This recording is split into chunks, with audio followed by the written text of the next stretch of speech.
বিসমিল্লাহির রহমানির রহিম। Hello everyone, আসসালামু আলাইকুম। তোমাদের ক্লাস নবম দশম শ্রেণীর দা সোমপুরা মহাবিহারা বা সোমপুর মহাবিহার যেটা আছে এটা নিয়ে বিস্তারিত খুবই সুন্দর করে খুবই সহজ করে আমরা জানবো। আচ্ছা, বরাবরের মতো আমার যে ভিডিওর বৈশিষ্ট্য, এখানে তোমার ইংলিশ, তারপর হচ্ছে এর উচ্চারণ বা প্রনাউন্সিয়েশন, তারপর হচ্ছে বাংলা অর্থ দেওয়া আছে। ওকে, আশা করি বুঝতে সুবিধা হবে। পিডিএফ গুলো কিভাবে পেতে পারো একটু ডেসক্রিপশন বক্সে চেক দাও, নিয়মগুলো দেওয়া আছে আর কি। দেখো, পাহাড়পুর ইজ, পাহাড়পুর হয় ইম্পর্টেন্ট আর্কিওলজিক্যাল সাইট। আর্কিওলজিক্যাল তোমরা তো বুঝো, এর বাংলা বুঝো না, এটা হচ্ছে প্রত্নতান্ত্রিক স্থান। এবং প্রত্নতান্ত্রিক এর যদি আরো ভেঙে বলি, এটা হচ্ছে এরকম একটি জায়গা যেখানে প্রাচীন সভ্যতা, মানুষের জীবনযাপন এবং ঐতিহাসিক বিভিন্ন ধ্বংসাবশেষ পাওয়া গিয়েছে। সেটাই হচ্ছে আর্কিওলজিক্যাল, এবং হচ্ছে বাংলা যেটা প্রত্নতান্ত্রিক বিষয়গুলো বা স্থান হিসেবে পরিচিত। এরকম একটি ইম্পর্টেন্ট এখানে প্রত্নতান্ত্রিক সাইট বা একটি স্থান আর কি সিচুয়েটেড, এটার অবস্থান ইন এ ভিলেজ, একটা গ্রামে। কোন গ্রামে? নেমড পাহাড়পুর। ঠিক আছে, এটা হচ্ছে পাহাড়পুর নামের একটি গ্রামে এর অবস্থান আর কি। কোথায়? In Naogaon district, northern Bangladesh. এটা হচ্ছে বাংলাদেশের উত্তর অঞ্চলে নওগাঁ জেলায় এর অবস্থান। আচ্ছা, দেখো এখানে খুবই মজাদার বা ইন্টারেস্টিং ভাবে এটা আবিষ্কৃত হয়েছে। Naogaon is mainly plain land. Plain হচ্ছে সমতল আর কি। তো নওগাঁ হচ্ছে প্রধানত সমতল ল্যান্ড। সমতল ল্যান্ড বুঝো না, একটু বিস্তারিত বলি। বাংলাদেশে মনে করো পাহাড়ি ল্যান্ড যদি বলি, সেটা হচ্ছে একদম মেইনলি হচ্ছে তিনটি। সেটা হচ্ছে ওই যে বান্দরবন, খাগড়াছড়ি, তারপর হচ্ছে রাঙামাটি, এগুলোতে অনেক পাহাড় আছে। কিন্তু ঢাকা বলো, তারপর হচ্ছে বরিশাল, দিনাজপুর, এগুলো হচ্ছে কি সমতল, মানে এখানে পাহাড় বা এখানে উঁচু নিচু এরকম কি নাই, ভূমিগুলো নাই। তো নওগাঁ হচ্ছে এরকম একটি সমতল ল্যান্ড আর কি। বাট কিন্তু in the middle of it, it মানে এই সমতল ল্যান্ডের মধ্যে বা এই একদম এই যে প্লেন যে ল্যান্ড আছে এর মধ্যে স্টুড দাঁড়িয়েছিল, কি দাঁড়িয়েছিল? এই হিল, একটা পাহাড় আর কি। খাওয়ার্ড, এটা কি ঢাকা ছিল ওই জঙ্গল, জঙ্গলে ঢাকা একটা পাহাড় দাঁড়িয়েছিল। তো এটা তোমার কাছে একটু অদ্ভুত টাইপের লাগবে, মানে পুরো এলাকাটা বা নওগাঁটা পুরোটা হচ্ছে সমতল ভূমি বা এখানে সবকিছু সমতল, কিন্তু তার মাঝে এখানে পাহাড়ের মতো কিছু একটা দাঁড়িয়ে আছে। তো মানুষ এখান থেকে আগ্রহ জন্মিয়েছে যে এখানে কি এটা, এটা খনন করে পরবর্তীতে কি এই যে আমরা যে ভবনটা দেখতে পাচ্ছি, এই যে ভবনটা এটা আবিষ্কার করছিল আর কি। এটা কিন্তু হিউজ পরিমাণে একটি বড় পাহাড় ছিল, সেটা খনন করার পরবর্তীতে এটা আবিষ্কৃত হয়েছে আর কি। দেখো, হোয়েন দা জঙ্গল, ওই যে জঙ্গলটা ছিল, মানে পাহাড়ে ঘেরা যে জঙ্গলগুলো ছিল আর কি, অস ক্লিয়ার্ড, এটা পরিষ্কার করা হলো, অ্যান্ড হিল এক্সকাভেটেড, এবং হচ্ছে হিল বা পাহাড়টি যখন খনন করা হয়েছিল, মানুষ হচ্ছে আগ্রহ নিয়ে যে সমতল ভূমির মধ্যে এটা পাহাড়ের মতো এটা কি আসলো, এবং এর আশেপাশে যে জঙ্গলগুলো ছিল সেগুলো কেটে ফেললো এবং পাহাড়টাও কি খনন করা শুরু করলো যে এখানে কি আছে সেটা দেখার জন্য আর কি। তখন কি হলো দেখো, দেয়ার ইমার্সড, ইমার্সড মানে আবির্ভাব হওয়া বা এখানে দেখতে পেলো বা বের হয়ে আসলো।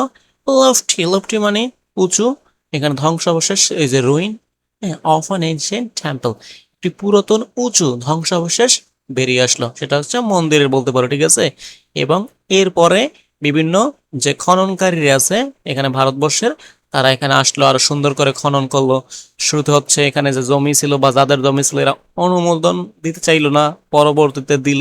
এরকম বিষয়গুলো আমরা এখন জানবো আর কি।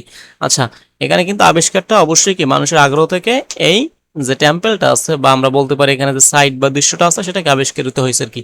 আচ্ছা, দ্য টেম্পল, এই যে মন্দিরটি ছিল, ইজ অ্যাবাউট 24 মিটার হাই, এটা প্রায় 24 মিটার উঁচু ছিল। কোথা থেকে দেখো? ফ্রম দ্য সারাউন্ডিং লেভেলস, এর যে সমতল ভূমি ছিল, ঠিক আছে, সেখান থেকে বা আশেপাশের ভূমি থেকে প্রায় 24 ফিট উঁচু ছিল এই টেম্পল বা এই মন্দিরটা, বা যেটা খনন করে বের করা হয়েছিল সেটি আর কি। আচ্ছা, পাহাড় মিন্স হিল, এখানে পাহাড় মানেটা হচ্ছে আমরা এটা জানি, পাহাড় মানে হিল আর কি বা পাহাড়। আচ্ছা, হেন্স সুতরাং বা অতএব দ্য নেম পাহাড়পুর, সে কারণে ওই গ্রামের নামটি হয়েছিল পাহাড়পুর আর কি। আচ্ছা, the Paharpur site has been excavated, এখানে কি খনন করা হয়েছে, অ্যান্ড রি এক্সক্যাভেটেড, এবং আবার পুনরায় খনন করা হয়েছে, অ্যান্ড নাম্বার অফ টাইমস, এটা অনেকবার এরকম খনন করা হয়েছে, বাই দ্য আর্কিওলজিস্ট। আর্কিওলজিস্ট কারা? যারা হচ্ছে এই যে খনন কাজ করে বা এগুলো নিয়ে গবেষণা করে, বিভিন্ন পুরাতন ধ্বংসাবশেষ বা বিভিন্ন বিল্ডিংস এগুলো নিয়ে, তারা এগুলো বিভিন্নবার এটা খনন করেছে তাদের গবেষণার জন্য, বা এটা কোন যুগের নিদর্শন এগুলো বের করার জন্য, তাদের কাজগুলো করার জন্য তারা এগুলো খনন করেছে আর কি। স্যার আলেকজান্ডার কানিংহ্যাম, ইনি কে? এর পরিচয়টা কি? ইনি হচ্ছে আর্কিওলজিক্যাল সার্ভেয়ার অফ ইন্ডিয়া। ইনি হচ্ছে ভারতবর্ষের যে প্রত্নতান্ত্রিক জরিপকারী আর কি। নাম কি? Sir Alexander Cunningham. এখানে কি করছিল? ভিজিটেড দিস প্লেস, এই প্লেসটা ভিজিট করছে ইন 1879। এখানে হচ্ছে 1879 সালের। এই যে খনন কাজ বা অন্যান্য কাজগুলো এখানে যে আবিষ্কার, এগুলো কিন্তু অনেক আগে সেই ব্রিটিশ আমলে এটা হয়েছে আর কি। ঠিক আছে, এই যে আলেকজান্ডার ক্যানিংহামের কথা বলছে আর কি। ইন্টেন্ডেড টু, তিনি ইচ্ছা পোষণ করছিল, টু ক্যারি আউট, চালিয়ে যাবে, অ্যান এক্সটেন্সিভ এক্সক্যাভেশন, মানে একটা গভীর হচ্ছে খনন কাজ তিনি চালিয়ে যাবে। বাট কিন্তু অস প্রিভেন্টেড, এটা কি বাধা দেওয়া হয়েছিল আর কি, বাই দ্য ল্যান্ড ওনার। এখানে আশেপাশের ল্যান্ড ছিল বা সেই ল্যান্ডের যে মালিক ছিল বা সেই জমিটার, তিনি হচ্ছে বাধা দিয়েছেন না যে এখানে এরকম ব্যাপক হারে খনন কাজ করা যাবে না আর কি। তারপরে কি হয়েছে দেখো, নেভারদালেস মানে তবুও আর কি, হি ওয়াজ স্যাটিসফাইড, তিনি এখানে সন্তুষ্ট ছিল, উইথ হট এভার এক্সক্যাভেশন, মানে যতটুকু তিনি খনন করতে পেরেছিল। এই যে হি ওয়াজ পারমিটেড, মানে যতটুকু খনন করার জন্য তাকে অনুমোদন দেওয়া হয়েছিল, সেটুকু নিয়ে কি তিনি এখানে স্যাটিসফাই ছিল আর কি, সন্তুষ্ট ছিল আর কি। টু ক্যারি আউট, মানে যেটুকু পারমিট দেওয়া হয়েছিল খনন করার জন্য, সেইটুকু খনন করে তিনি স্যাটিসফাই ছিল আর কি। দ্য সাইট ওয়াজ ডিক্লেয়ার্ড, এটা কি এখানে ডিক্লেয়ার হয়েছে বা ঘোষণা করা হয়েছে, টু বি প্রোটেক্টেড, মানে এটা রক্ষণশীল বা এখানে এটা রক্ষা করতে হবে এরকম একটি সাইট হিসেবে। কাদের দ্বারা? এটা বাই দ্য আর্কিওলজিক্যাল সার্ভে। এই যে আর্কিওলজিক্যাল সার্ভে বা জরিপ বিভাগ আছে অফ ইন্ডিয়া, ভারতের আর কি। কখন এটা? 1999, এটা হচ্ছে 1919 সালে। Under the ancient monuments preservation act 1994, এবং এই ঘোষণাটা কিসের মাধ্যমে হয়েছে? এটা হচ্ছে একটা আইনের মাধ্যমে, সেটা হচ্ছে 1904 সালে।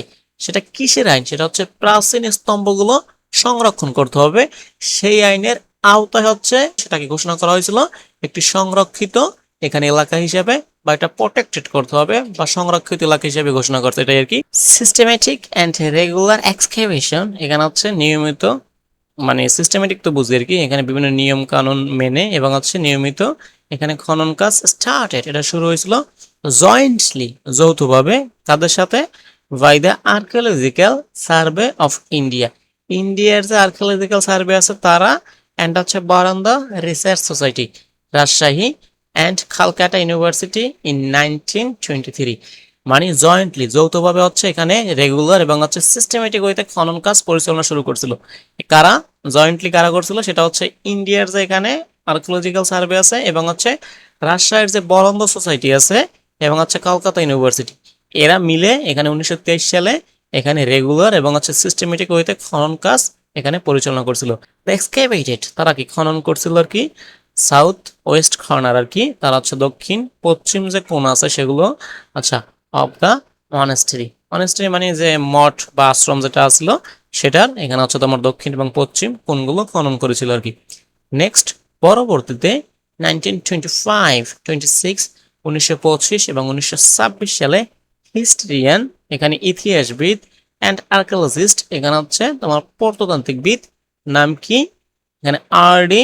ব্যানার্জি এক্সকেভেটেড, খনন করছিল দ্য নর্থেন পার্ট, এটা হচ্ছে উত্তর পার্টটি আর কি, অফ দ্য সেন্ট্রাল মাউন্ট, এটা হচ্ছে প্রধান যে ঢিবিটা আছে, ঢিবি মানে হচ্ছে যেখানে মাটির স্তূপ, এটার এখানে উত্তর অংশটা খনন করছিল এই যে তোমার RD.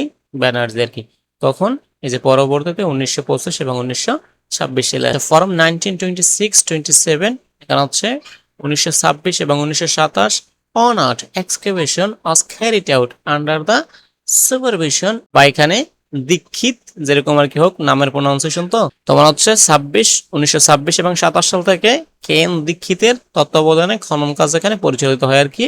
The department of archaeology of বাংলাদেশের যে আর্কিওলজি ডিপার্টমেন্ট ছিল, ব্রট দ্য সাইট, এখানে সাইটটাকে নিয়ে আসছিল আন্ডার ফার্দার এক্সকেভেশন, এখানে আরো খননের জন্য আফটার ইন্ডিপেন্ডেন্স, স্বাধীনতার পরে বাংলাদেশের যে আর্কিওলজিস্ট ছিল এরা হচ্ছে এটা আরো খনন কাজের জন্য এখানে অনেক কাজ করছিল আর কি, আচ্ছা, এবং খনন করছিল।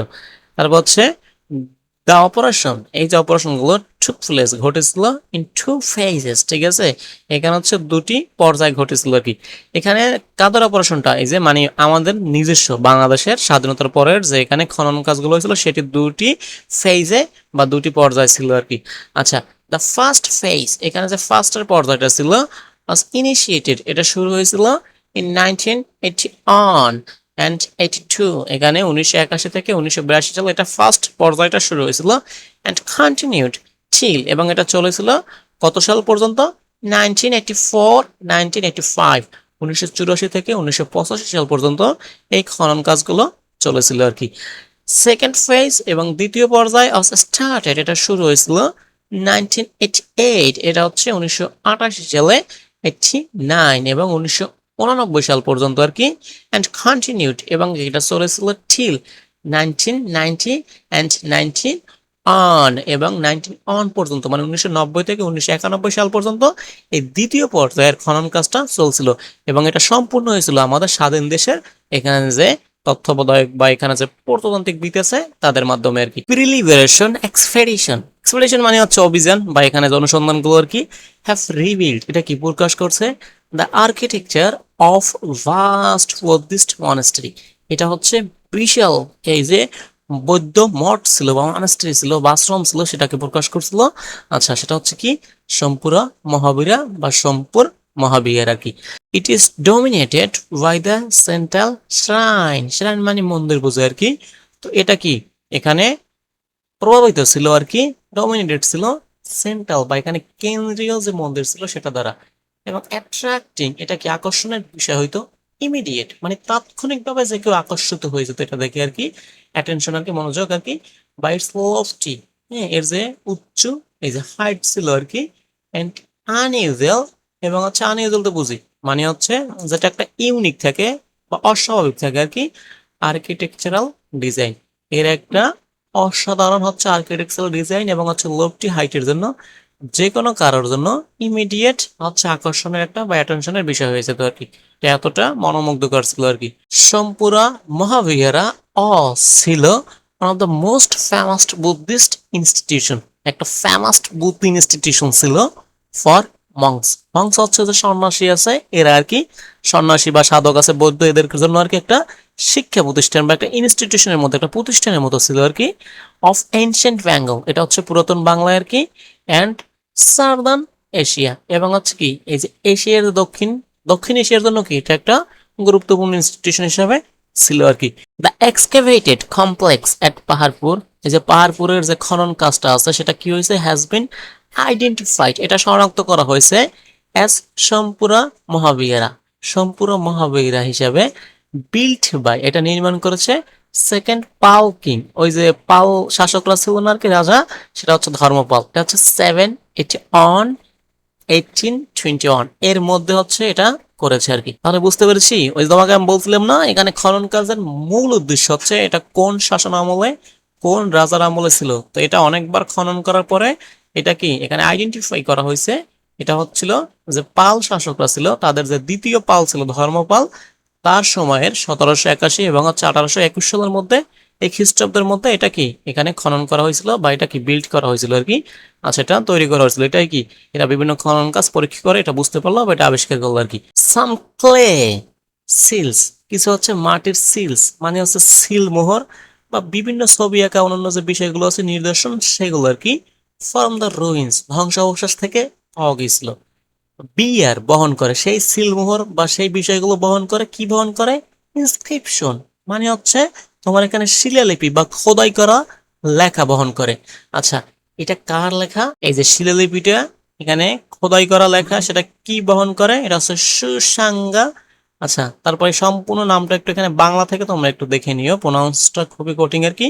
ওই যে ধর্মপাল ছিল তার এখানে সম্পূর্ণ নামটা এরকম আর কি, এই যে শ্রী সোমপুরে শ্রী ধর্মপালাদেব এরকম আর কি। আচ্ছা, যাই হোক, এই ধ্বংসাবশেষ থেকে পাওয়া কিছু কি এই যে, তো আমরা এটাই বলতে পারি এই যে সাম ক্লে থেকে, ক্লে সিলস থেকে আর কি, এখানে কিছু যে ধ্বংসাবশেষ থেকে যেগুলো পাওয়া গিয়েছিল সেগুলো বহন করে বিভিন্ন ইনস্ক্রিপশন, এগুলো শিলালিপি বা খোদাই করা লেখা বহন করে, যেগুলো হচ্ছে ওই যে ধর্মপাল বা যে বিষয়গুলো আছে তাদের সেই বিষয়ের নির্দেশন পাওয়া যায় বা সেখান থেকে বোঝা যায় এটা তাদের শাসনামলেই প্রতিষ্ঠিত হয়েছিল বা নির্মাণ হয়েছিল আর কি। দ্য পাল রুলার্স, এই যে পাল যে শাসকরা ছিল আর কি, ওয়ার ডিভাইডেড বুদ্ধিস্ট, এরা হচ্ছে বুদ্ধিস্টের প্রতি ভক্তি ছিল বা শ্রদ্ধা ছিল এটা আর কি। অ্যান্ড দে ফাউন্ডেড, এবং কি তারা প্রতিষ্ঠা করছিল এ নাম্বার অফ মনাস্টারিস, বিভিন্ন যে মঠ বা হচ্ছে সন্ন্যাসী যে আশ্রমগুলো এরা প্রতিষ্ঠা করছিল অনেকগুলো, throughout their growing empire, ঠিক আছে, বা এম্পায়ার, তাদের যে সাম্রাজ্য আছে সেটা প্রতিষ্ঠা করার জন্য তারা কি সেটা তৈরি করেছিল আর কি, তারা এটা তৈরি করেছিল আর কি। আচ্ছা, সাম অফ দেম, তার মধ্যে কিছু বিকেম গ্রেট সেন্টার, এটা হচ্ছে একটা গ্রেট সেন্টারে পরিণত হয়েছে, অফ লার্নিং, শিক্ষার, অ্যান্ড দ্য রেপুটেশন, এবং তাদের যে সুনাম কুইকলি স্প্রেড, এটা ছড়িয়ে পড়ছিল থ্রু আউট এশিয়া, সম্পূর্ণ এশিয়া জুড়ে তাদের সে বিষয়গুলো ছড়িয়ে পড়ছিল আর কি। আচ্ছা, আমরা লাস্ট সেন্টেন্সটা দেখি। এখানে সম্পূর্ণ মহাবিহার ক্লোজ রিলেশনস, একটা ক্লোজ রিলেশনশিপ ছিল উইথ দ্য রুলিং, এখানে হচ্ছে রুলিং যে শাসক ছিল বা এখানে রাজা ছিল আর কি, ডাইনেস্টি, এখানে হচ্ছে যে শাসক রাজবংশ ছিল তাদের সাথে একটা সম্পর্ক ছিল। ইমপ্লয়েড, ইমপ্লয়েড মানে মানি বোঝায়, তাদের সাথে সম্পর্কটা মানিটা কি বোঝায় তাহলে, দ্যাট ইজ শেয়ার্ড, এটা ভাগাভাগি করতো, পলিটিক্যাল আপস অ্যান্ড ডাউনস, রাজনৈতিক যে উত্থান পতন ছিল, অফ ইটস বেনিফেক্টরস, এবং এদের সাথে এর যে পৃষ্ঠপোষকতা তারাও এই বিষয়গুলো ভাগাভাগি করতো। যদি সেন্টেন্সটার ভাব অনুবাদ বলি, সেটা হচ্ছে রাজ পরিবার বা শাসকরা যখন শক্তিশালী ছিল তখন হচ্ছে মহাবিহার খুব ভালোভাবে চলতো বা এটাও শক্তিশালী ছিল, কিন্তু যখন এদের বা শাসকদের দুর্বলতা হয়েছিল বা পতন হয়েছিল তখন কি মহাবিহার তার প্রভাব ভোগ করছিল। এটাই ছিল তোমাদের সর্বশেষ সেন্টেন্স, আশা করি বুঝতে পেরেছো।